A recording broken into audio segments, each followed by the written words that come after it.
여러분 안녕하십니까? 박승인입니다.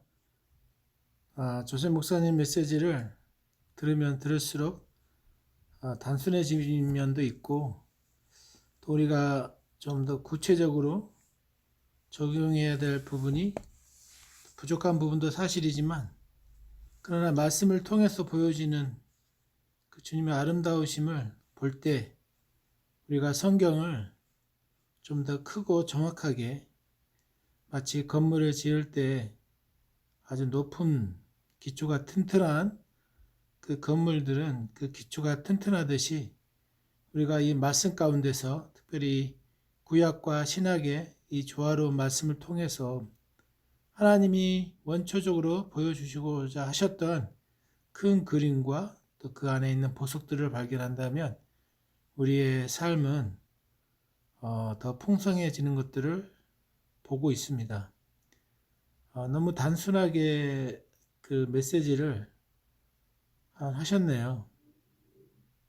종으로 오신 왕의 아름다우심 이렇게 말씀을 하셨는데 결국 우리가 그 예수님의 아름다움을 볼 때 변화되고 우리 삶이 더 풍성해집니다. 이 부분에 대해서는 크리스 목사님이 이제 그런 부분들의 말씀을 하셨어요. 그 조세 목사님 메시지는 구약과 신약의 또 특별히 구약의 그 구약 성경의 또 신약 성경의 그 장소와 또 성경에서 활동했던 예수님의 그 당시에 그 마을 갈릴리, 예루살렘, 베들레헴 이 이스라엘의 지형을 따라서 구약에 펼쳐진 또 구약의 그 성경이 무대가 됐던 장소들을 또 성지순례 하시면서 더 명확하게 이 구약과 신약에 대해서 또 오셨던 예수님, 다시 오실 예수님에 대해서 증거를 해주고 계십니다. 그러나 우리가 그 예수님을 닮는다는 것은 예수님의 어떤 뭐 얼굴이라든가 예수님의 어떤 외형적인 그런 부분이 아니라 말씀이 육신 되신 그 예수님과 그분이 생활하셨던 그 무대 가운데 우리에게 양면이 있는 거죠. 역사적으로 우리에게 교훈해 주신 부분이 있고 또 영적으로 십자가 부활 이후에 우리의 새로운 정체성으로 접근하는 부분들 이제 그런 부분들의 근거는 어디냐면 이 말씀의 배경과 그 말씀 가운데 이루어졌던 장소 그런 부분들에 대해서 접근할 수가 있겠죠. 그래서 지난주에는 그 삭개오라는 인물을 통해서 그 당시에 여리고 이 여호수아가 가나안 땅을 향해 갔을 때 첫 번째 이제 여리고에 직면했을 때 그 여리고란 이름의 뜻과 그 여리고가 상징적으로 보여주시는 그 장면들에 대해서 말씀해 주셨습니다. 그래서 삭개오의 만남과 그 삭개오를 만나기 직전에 이제 그 장님 바디모에 대한 이야기를 이번 주에는 말씀하셨는데 결국 우리가 예수님을 바르게 보게 될 때 참 생명을 받고 또 변화가 되어집니다.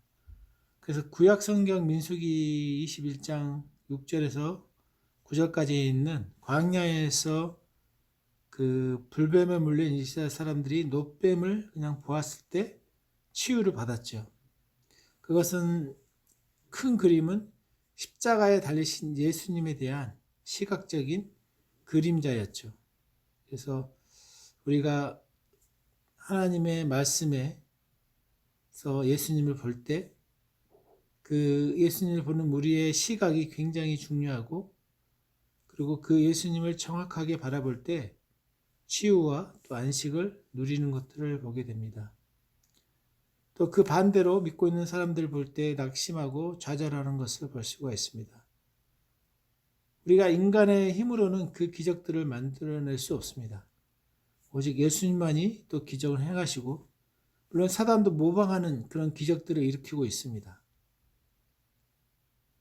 그래서 우리가 이 빛 가운데 들어갈 때 이 우울증과 두려움에 이 보이지 않는 이 영적인 또 혼적인 이런 세력들이 우리를 속박했던 것들이 떠나가는 것들을 보게 됩니다.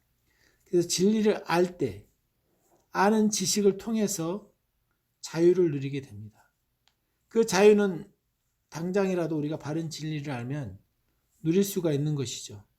그래서 이 영적인 성장은 시간이 걸리지만 자유를 누리는 것은 우리가 어떻게 보면 그 우리의 신분을 명확하게 알 때 주어지는 것들을 또한 볼 수가 있겠죠. 그래서 율법은 어떻게 보면 가장 선한 사람도 그 안에 그 결점을 찾아내죠. 반면에 은혜는 가장 악한 사람도 자격을 주어지는 것을 보게 됩니다. 그래서 우리가 실패했던 그 장소에서 요즘은 정말 여러모로 우리가 힘든 시기를 겪고 있습니다. 우리는 영혼 몸, 특별히 혼의 부분에 굉장히 많은 혼란과 또 좌절과 또 우리 마음의 전쟁이 일어나는 것이 혼의 영역입니다. 그러나 이 혼의 영역의 전투도 말씀을 통해서 또 교훈해 주시는 말씀을 통해서 우리가 그 문제들을 해결해 줄 수 있는 것을 보게 됩니다. 우리의 예순과 노력으로는 한계가 있고 그러나 하늘로부터 오는 지혜가 있으면 우리는 그 어려운 상황과 환경도 쉽게 해결해 가는 것을 볼 수가 있었습니다. 지난주에 누가복음 18장에 젊은 부자 관리에 대해서 말씀하셨죠. 그동안 자기가 해왔던 것들이 영생을 얻기 위해서는 사실은 자기 예씀이 상관이 없는 것이었죠. 사실 그는 자신의 행함을 자랑하고 있었지만 그때 예수님은 더 분명하게 십계명을 제시해 주었죠. 그래서 예수님은 우리의 중심을 아시기 때문에 우리가 어떤 예수님으로부터 말씀을 듣는다면 그 말씀이 우리 자신을 비춰주게 되고 우리 자신의 부족함을 알게 될 때 우리는 있는 그대로 나아갈 때 치유를 받습니다. 그래서 율법은 늘 우리에게 우리의 부족한 부분들을 지적하고 사단도 그런 우리의 연약한 모습을 통해서 우리 자신을 바라보게 하고 우리 자신의 부정적인 것들을 보게 함으로 인해서 떳떳하게 왕 앞에 또 참 아버지 앞에 나오지 못하게 하죠. 결국 우리의 그 동기 깊은 곳에 남을 향한 2%의 마음도 없다는 것을 젊은 부자 관리는 깨닫고 그곳을 떠나가게 됩니다. 반면에 이 부자 누가복음 19장의 이 세리장은 정말 자기 자신은 내세울 수 없는 물론 부자였기 때문에 나름대로 또 윗사람들에게는 많은 또 자비를 베풀었고 많은 사람들에게 또 외적으로는 또 부자로서의 어떤 권위의식을 가질 수 있었지만 그 마음 깊은 곳에는 누구도 해결할 수 없는 본인의 깊은 문제가 있었을 것입니다. 그래서 삭개오는 결국 예수님에 대해서 또 관심을 가지게 됐고 그런 예수님을 만나면서 그의 마음 깊은 곳에 혼자만 앓고 있었던 그 문제가 해결되는 것들을 보게 되었습니다. 그래서 이 삭개오라는 단순한 이름에는 다 의미가 있고 죄가 없는 참 무죄 판결을 받는 어떻게 보면 의로운 자라는 이런 이름을 갖고 있었기 때문에 남들이 삭개오라는 이름을 불렀을 때 자기 자신은 정말 속은 정말 더러운 것들을 품었던 그런 자신을 또 정죄하고 있었을 텐데 결국 그가 이제 죄가 있지만 죄가 없는 것을 받아주시는 그 예수님을 만나면서 삭개오에 그 쌓았던 모든 소유의 절반을 가난한 자들에게 줄 수 있는 그런 여유가 생겼고 또 내가 부정하게 빼앗은 일이 있으면 2배 이상 이렇게 줄 수 있는 그런 관대한 사람이 되었습니다. 은혜의 복음 안에 있으면 더 관대해져 가는 우리들의 모습을 볼 수가 있습니다. 그래서 우리는 이 세상의 조직과 문화에서 어떤 기준으로 우리의 성공을 이룰 수 있지만, 그러나 우리의 성공을 예수님의 관점에서 다시 한번 바라보면서 예수님께서 우리에게 은혜로 주신 것들을 알게 될 때 우리는 더 큰 기쁨과 위로를 얻습니다. 그래서 이 누가복음 18장에 기록되어 있는 오늘 주제의 주인공은 바디메오입니다. 저도 이 바디메오에 대해서, 장님에 대해서 간절하게 예수님을 찾는 것에 대한 설교를 어렸을 때부터 들었고, 지금도 말씀 읽을 때마다 어떤 그 바디메오 인물 한쪽으로만 취했는데, 이 복음서를 크게 볼 때 각자 그 복음서 마태, 마가, 누가, 요한이 사복음서를 기록하면서 본인이 경험한 그 주님을 드러내주고 있죠. 그래서 이 마가라는 그 저자를 통해서 사실 이 마가는 그 자신이 이 세상을 사랑해서 어떻게 보면 좀 실패한 그런 종이었는데, 그런 그 실패한 사람이 이 복음서를 썼다는 것 자체가 참 어떻게 보면 저희에게 하나님이 사람들을 쓰시는 관점이 사람들과 다르다는 것을 또 볼 수 있습니다.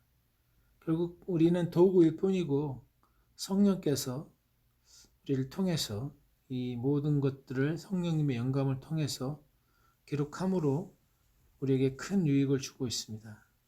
그래서 이 마가복음 10장 45절에 인자에 온 것은 섬김을 받으려 오신 것이 아니고 섬기기에 오셨다고 많이 들어보셨죠. 이 왕으로 오신 하나님의 아들이 마땅히 섬김을 받아야 되는데 도리어 섬기려 하고 자기 목숨을 많은 사람의 대속물로 주려 함이라, 이 말을 많이 들었지만 이 말의 깊은 의미는 참 그분의 중심을 볼 수가 있죠. 그분은 결코 가난한 분이 아니셨는데 우리가 부유하고 또 주님이 가지셨던 것을 누리기 위해서 모든 것을 가지고 계셨던 그분이었죠. 그래서 그분의 갈망은 나에게 와서 가져가라. 단순하게 주님으로부터 우리가 받는 것을 배우는 것이 그분의 큰 갈망이었습니다. 그래서 이 출애굽기 21장 1절에서 6절에는 히브리 종에 대한 내용이 있는데요. 이 단순히 구약에 있는 이 기록들이 이 기록 속에서 예수님의 모형을 볼 수가 있다는 것이죠. 이 히브리 종은 예수 그리스도를 상징적으로 보여주고 있고, 예수님께서 우리에 대하여 종의 위치를 스스로 취하였던 것을 볼 수가 있습니다. 여기서 이 본문의 내용은 다 알고 계시나요?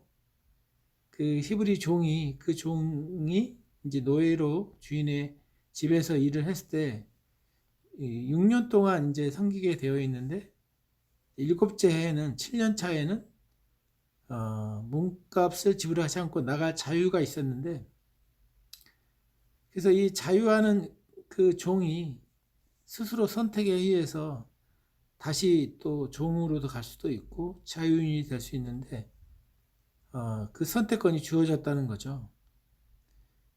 그래서 사실 예수님께서 겟세마네 동산에서 이 종으로서 우리를 위해 십자가의 희생 제물이 될 건가 아닌가를 아버지 앞에서 결정할 수 있는 선택권이 있었다는 거죠. 그러나 예수님께서는 자신의 뜻대로 마옵시고 아버지의 뜻대로 되기를 원하셨죠. 그래서 어떻게 보면 우리를 더 섬기기를 원하셨다는 것이죠. 섬기기로 선택하셨다는 것이죠. 그럼 왜 그렇게 선택하셨을까요? 주님께서는 그분의 주인이신 하나님을 인격적으로 사랑하셨고 또 그분의 이 자녀인 우리를 사랑하셨기 때문에 그 사랑으로 인해서 그 귀에 구멍을 뚫는, 그래서 이 자유의지로 남게 되면 그 노예가 그 주인이 그의 귀를 송곳으로 뚫을 수 있도록 허용을 했습니다. 그래서 그는 종신토록 이제 이 종을 섬길 수 있는 그런 선택을 한 것이죠. 그래서 그 6절에 상전이 그를 데리고 재판장으로 갈 것이요 또 그를 문이나 문설주 앞으로 데리고 가서 그것에다가 송곳으로 그의 귀를 뚫을 것이라. 그는 종신토록 그 상전을 섬기리라. 이 예수님의 이 섬김을 통해서 우리를 위해서 귀를 뚫으셨습니다. 이것은 예수님께서 우리를 섬기기로 선택하셨다는 거죠. 정말 우리가 예수님의 이 사복음서의 각각의 그 모습을 통해서, 특별히 오늘은 이 종으로 오신 예수님의 이 모습을 통해서 하나님이시지만 인간으로 오셔서 우리를 섬겼다는 것, 우리는 아직 이 섬김을 받기 전에는 그 섬김이 얼마나 깊은지를 모르죠. 그러나 우리가 세상에서 받는 이런 섬김은 어떻게 보면 동기들이 다 있죠. 또 나이가 어떤 그런 나이가 있기 때문에 당연히 섬김을 받는 부분도 있고, 그러나 섬김을 받을 자격이 없는 그런 자를 하나님께서 섬기러 오셨다는 이 사실이 참 우리에게 큰 감동을 줍니다. 그래서 우리가 자녀를 통해서 우리의 성품이 다듬어지게 하신 것을 볼 수 있다고 하셨습니다. 저도 자녀 양육을 하지만 참 자녀의 입장과 상황을 볼 때 얼마나 말 못한 것이 많습니까? 또 부모로서 희생해야 될 것이 또 있고, 또 어떤 보답을 기대하지 않고 주는 또 자녀를 섬기는 것이 또 있습니다. 이걸 통해서 하나님이 우리를 얼마나 또 제 자신을 마치 제가 아들, 딸을 키우면서 느끼는 그런 감정들을 겪게 하시면서 말로는 안 되기 때문에, 제가 어리석기 때문에 또 자녀를 통해서 깨닫게 하는 것들을 많이 경험하게 됩니다. 그러나 우리가 자녀들을 섬길 때 우리의 섬김은 어떤 수고가 아니죠. 기쁨인 거죠. 그래서 예수님이 나를 섬겨주시는 것은 너무나 순수하시다는 것, 그 사실이 저에게 큰 위로와 감동을 줍니다. 그래서 우리가 잘 알고 있는 마리다와 마리아의 얘기를 통해서 참 그 주님의 섬김을 볼 수가 있습니다.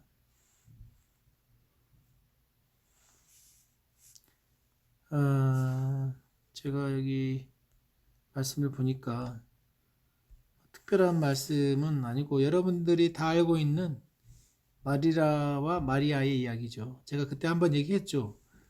그 마르다 마리아 이 자매 이름이 헷갈리면 마르다, 육신적으로 너무 지쳐있는 이 말라버리는 마르다는 이 육신적인 우리 그리스도인들의 모습을 상징적으로 보여주고 있고, 마리아는 좀 더 그런 과정을 겪고 난 이후의 사람을 또 이렇게 볼 수 있는 것 같습니다.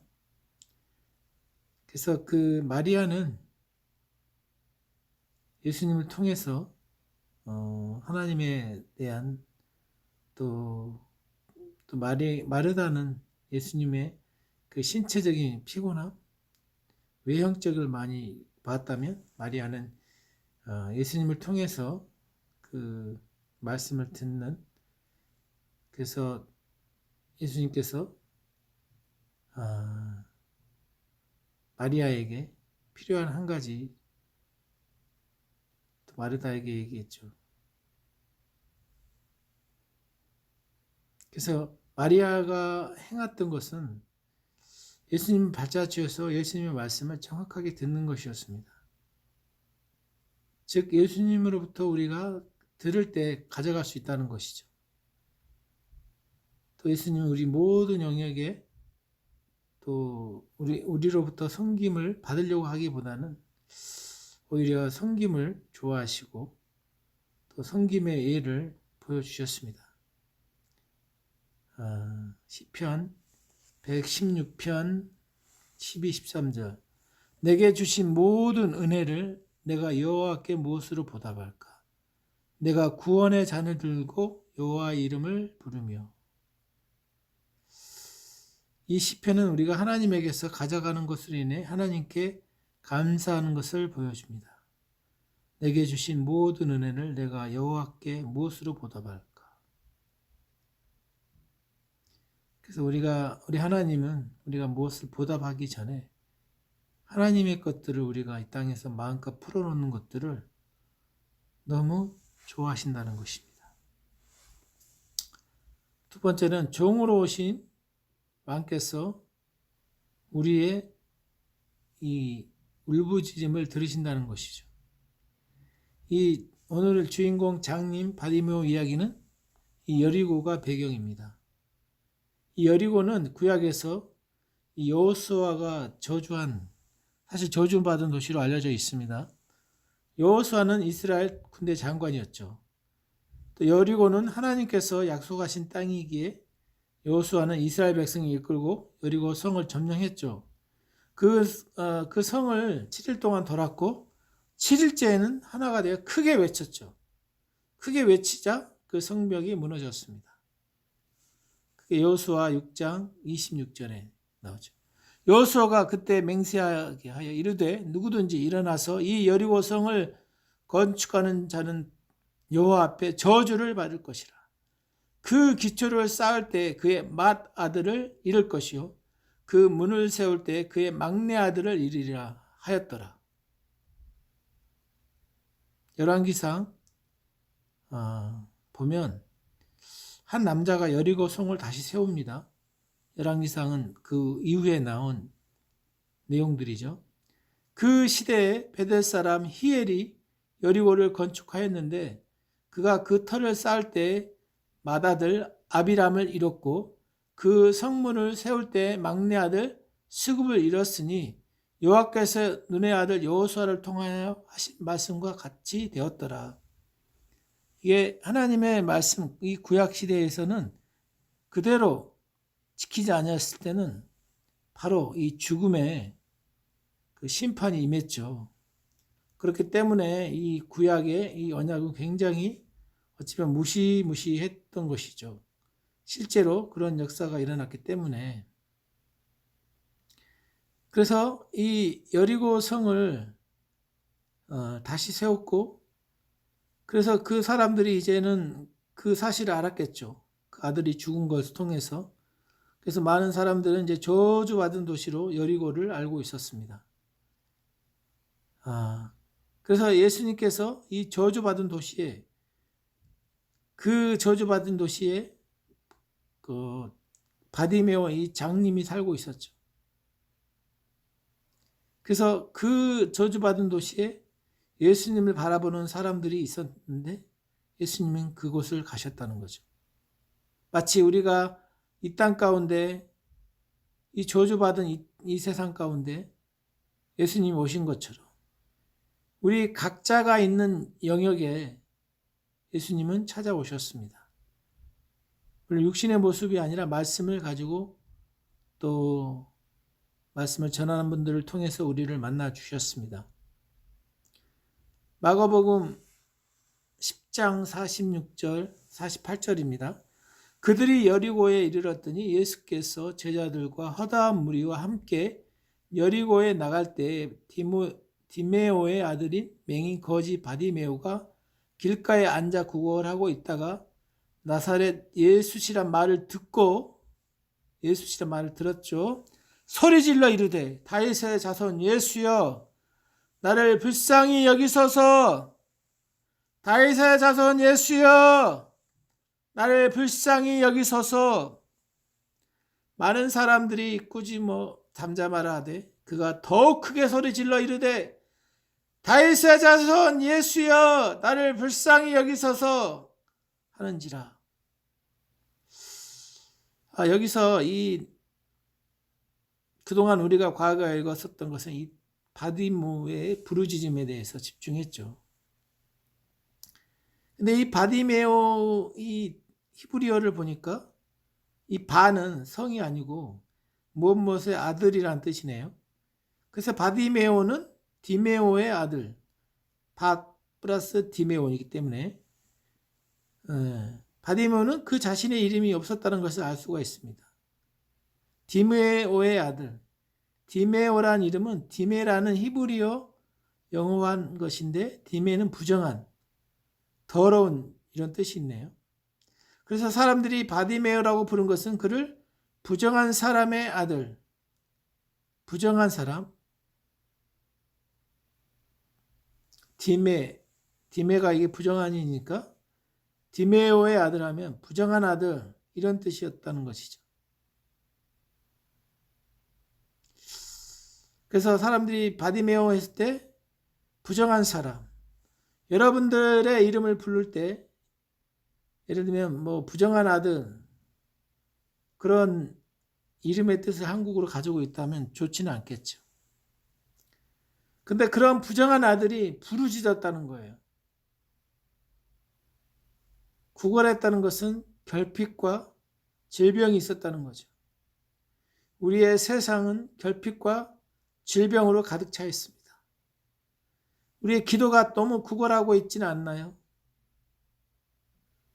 나사렛 예수, 참 좋은 지명 같지만 이 나사렛도 평판이 좋은 도시는 아니었습니다.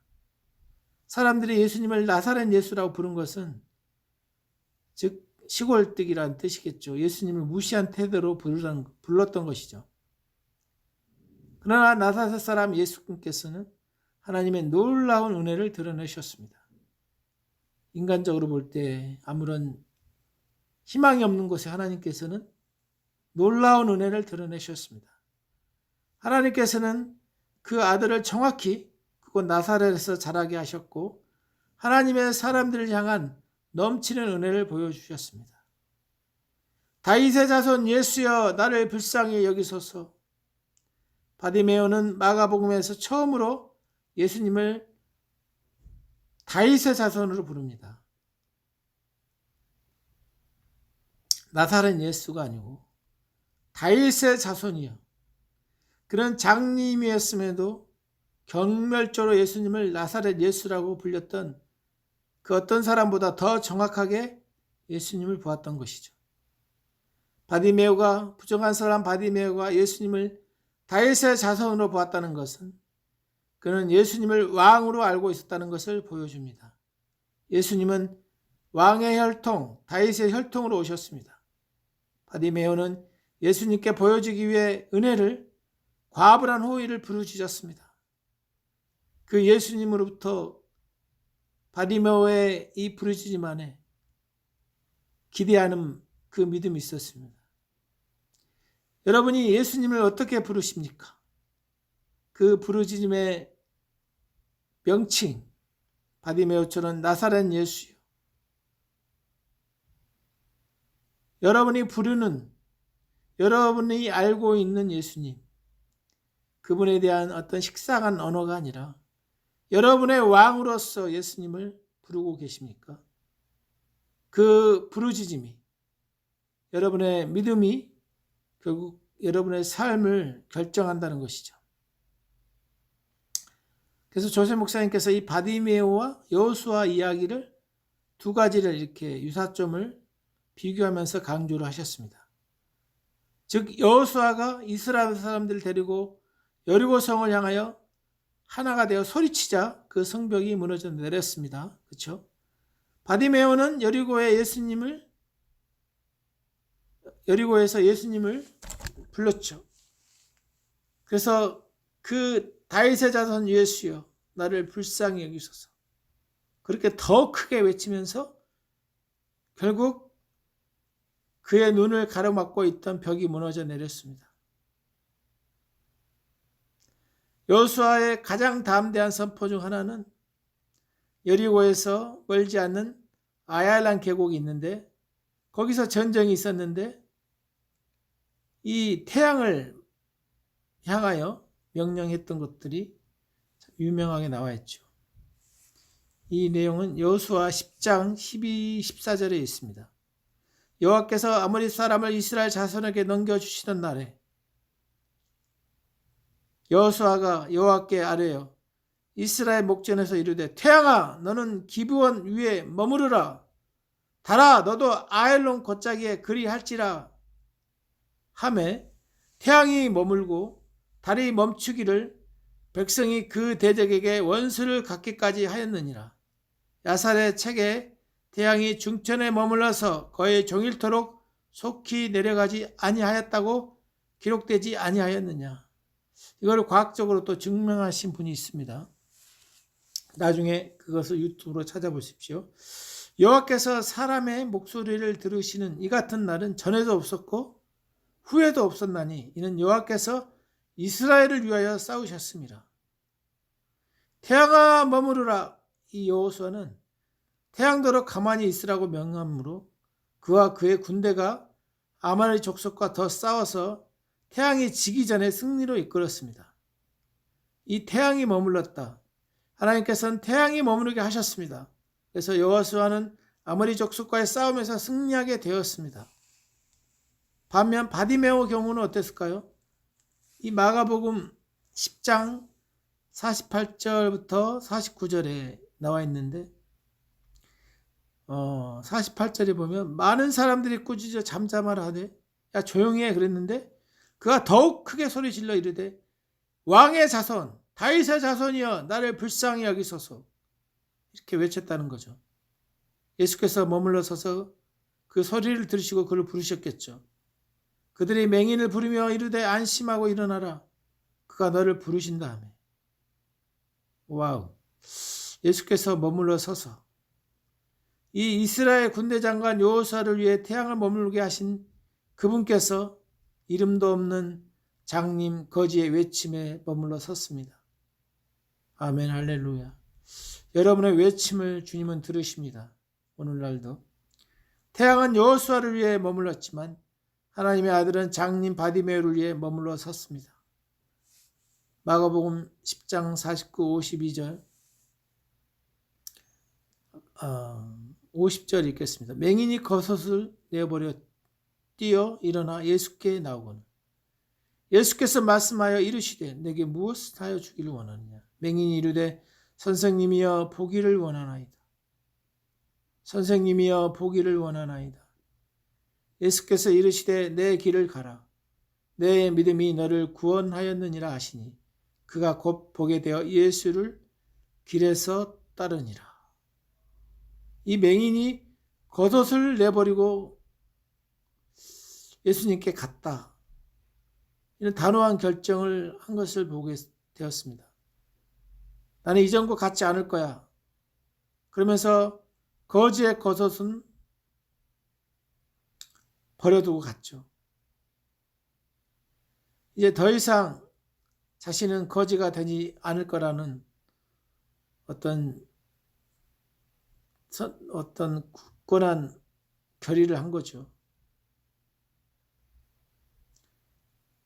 라오니 또 바디메오는 예수님을 랍온이라고 불렀습니다. 이는 매우 존경스러운 표현이라고 그러네요. 우두머리, 주인, 주님과 같은 표현이라고 주님, 주인님 이런 표현입니다.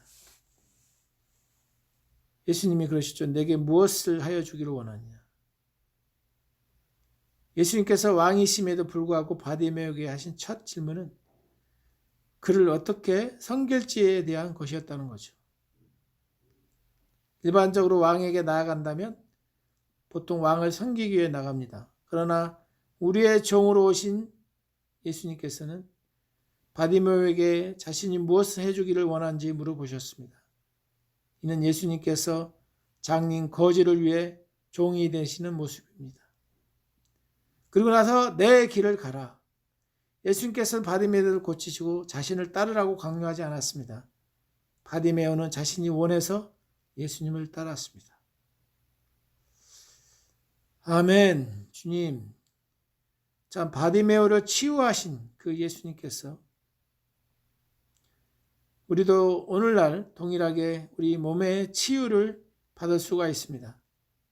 또 우리 주님은 우리의 모든 결핍과 우리의 약한 부분들을 고치기를 원하십니다. 여러분의 부르짖음이 아버지 앞에 상달되어집니다. 그래서 여러분의 믿음을 가지고 우리가 아버지 앞에 나아갔으면 좋겠습니다. 마친 기도하고 마치도록 하겠습니다. 하늘에 계신 아버지께서는 아버지 하나님께서는 천사들에게 아버지의 사람들을 돌보게 하시는 분이심으로 인해 감사드립니다. 혹시 현재 여행하고 있는 분들이나 여러 곳을 다니시는 분들, 또 이곳에 계신 분뿐만 아니라 인생이라는 매일의 여행을 하는 분들을 위해서 기도합니다. 천사들로 하여금 그들을 돌보게 하셔서 모든 악으로부터 건져 주십시오. 아버지의 사람들을 모든 위해와 위험, 사고, 테러, 비극적인 일들, 모든 감염과 모든 질병으로부터 보호하여 주시옵소서. 하늘에 계신 아버지, 그들보다 앞서 행하셔서 구분기를 곧게 펴주십시오. 아들이신 주 예수 그리스도란 선물을 우리에게 주셔서 감사드립니다. 예수님은 우리가 받을 수 있는 선물 중에 가장 위대한 선물입니다. 다가오는 한 주도 우리에게 지혜와 계시의 영을 주셔서 우리 주 예수님을 더욱 많이 보게 하여 주옵소서. 예수님의 이름으로 기도합니다. 아멘.